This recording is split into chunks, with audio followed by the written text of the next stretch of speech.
Hey, welcome to the Fix Radio Show with Smitty. Any subjects, opinions, comments that are made are not necessarily reflect the views of the host or the participants. The radio show itself is intended for educational and entertainment purposes. Any rebroadcast or other use of this broadcast without written consent for the Fix Radio Show with Smitty is strictly prohibited. No animals or humans were injured during this broadcast. 5, 4, 3, 2, 1, fire.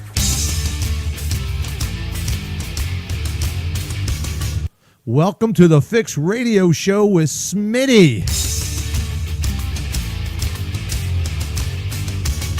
What exactly is a shithole? Seems to be a big deal nowadays. No need to panic, Hawaii. It's just a fake drill. Or is it?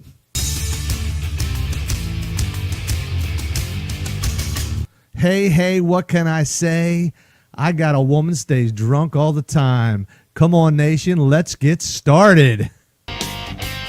I have been up and I have been down. I'll tell you, boy, I have been around. We have glitches, we have bumps, but we keep on rolling like rolling thunder. Hey, welcome to the Fix Radio Show with Smitty and the gang. If they show up, it's Florida. That's half the job. They show up and then we're here. All righty, let's start. First on the menu today, the word of the week. Oh, the Lord said, let there be shitholes. And there were.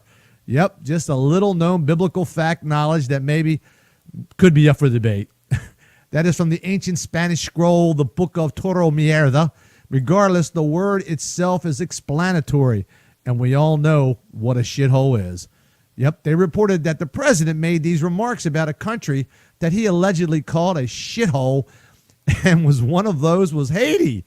He later claimed that it was not exactly what he had said and was taken out of context.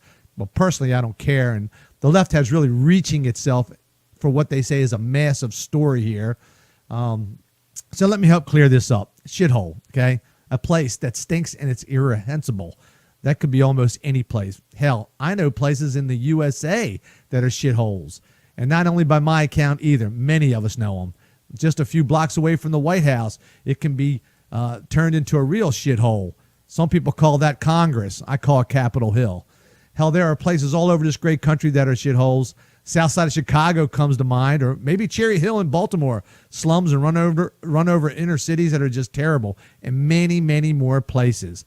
No need to go over the long list of shitholes. We all know what a shithole is, and when we see it, it becomes a shithole.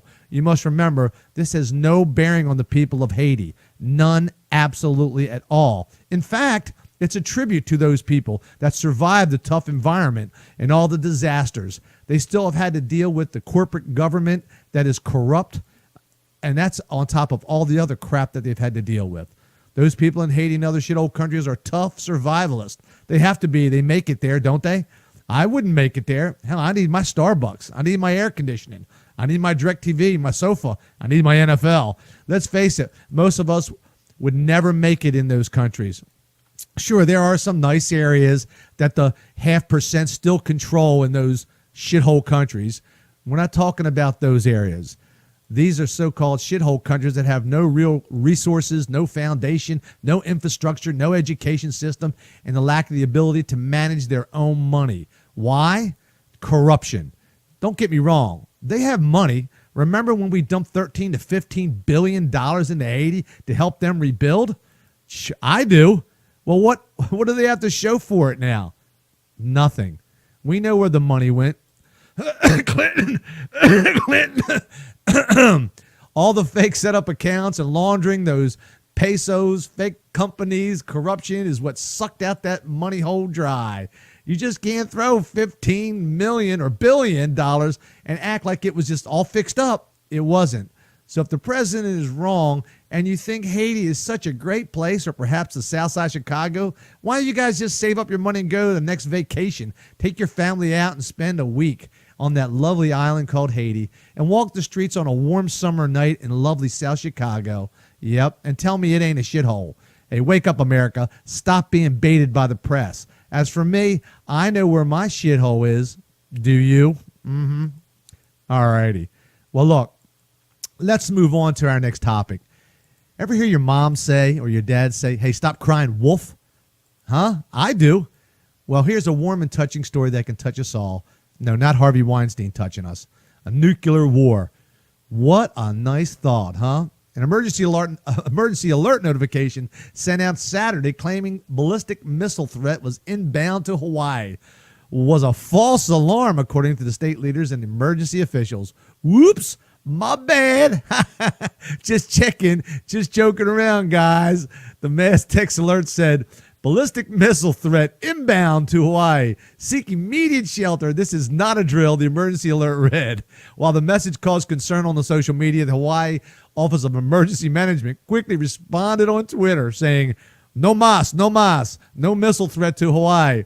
Shortly after, massive text messages went out to all their employees saying, all hula girls, please report to your headquarters and continue to shake your moneymaker. We have real Americans on the island and we want the tourists dollars. Please stand down. Please stand down. Oh, you got to love it. Well, a few things come to mind. First of all, who in the hell is watching this? They said it was a simple human error. What is this? Some guy on a mountaintop in Hawaii smoking, looking at the sky, smoking his cone of gold, playing video games, watching. If they say they can't tell if it's fake or not, we are bound to get into a nuclear war sooner or later. That, of course, will be the end of human civilization. This is why we need to make sure that those leaders in those rogue countries do not have the big red button to push, like that one. Oops, big blue button. Hey, Russia, do you get it yet? China, do you guys get it yet? This is serious. Kimmy's over there doing his nut job thing. We got to take care of this guy. Okay, furthermore, who was the knucklehead who had chosen between the two big blue button equals fake drill and big red button, which really means real nuclear attack? Whoever did this should be punished. They have to. First, they should be required to hand wash everyone's underwear after they shit themselves after hearing the news that they were going to die, okay? That's crazy. Second, they need to be forced to take the walk of shame, walk naked on the beach while everyone uses paddles to smack that ass. Okay, what the hell? They'd be yelling, take it, baby, take it. So I really hope it's a girl, not a guy. I'd feel real weird doing that. Okay, you will be required to undergo a strict colorblind training and write on the chalkboard 1 million times, blue button, fake drill, alert. Red button, real nuclear attack. Please get a hold of yourself on the military, guys. These practices are dangerous and could end up killing us all. Thank you, please. Now, lastly, I call this my pet peeve segment, a story that you may have missed. During the holidays, everyone likes to take pictures with their loved ones, their boyfriends, girlfriends, and others. Around the New Year's, there are millions of photos taken and posted all over the web. Well, Melissa and her boyfriend Jonathan were excited to post images of themselves looking cute together on New Year's Eve. After posting a picture of her on Instagram, Melissa got a message from all kinds of strangers shaming her for her appearance. These bullies decided they needed to tell Melissa that she didn't even deserve her boyfriend, solely because he was a lot thinner than she was. Melissa, who was a body-positive activist, hit back at the bullies. She obviously was aware that she and her boyfriend have a different body type, but that doesn't matter when it comes to the way they feel about each other. Now Melissa's fans are sticking up for her as well and complimenting her on her boyfriend on how cute they are together. So I got to say, you go, big girl. Sisters ain't got nothing on you. Don't let those haters hate you. I know there are haters everywhere, and haters will hate no matter what. Just think how you feel about the Patriot fans in the NFL. They got haters. Woo! I'm sure Tom gets his share of hate mail, but Giselle probably not.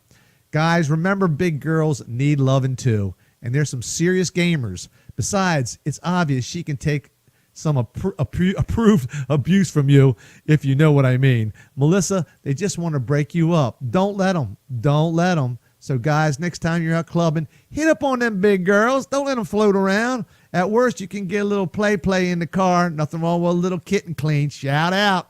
And, girls, eat some damn steaks, okay? Okay, grub down on them ribs. Don't hold back. And hit some potatoes. Once a guy sees you going down on that fine piece of meat, oh, man, he knows you're the girl that will keep him satisfied. So don't be chicken. Eat one, man. That's a wrap for today's show. Remember, you can always email us at fixradioshow@gmail.com, fixradioshow@gmail.com, and subscribe.